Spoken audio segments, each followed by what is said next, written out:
Hello guys! I-flex ko lang yung ampalaya with celery leaves. Guys, gawin nyo. Ang sarap. Super sarap. Ang sarap niya. Tingnan nyo. With celery leaves yan. Ang sarap. Try nyo yung gawin guys. Ampalaya with celery leaves. Tapos nilagyan ko siya ng chili. Hindi mawawala ang chili.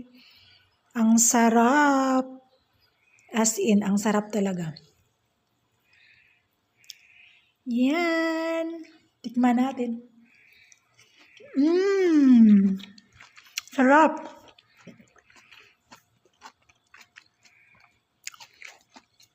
Ang sarap.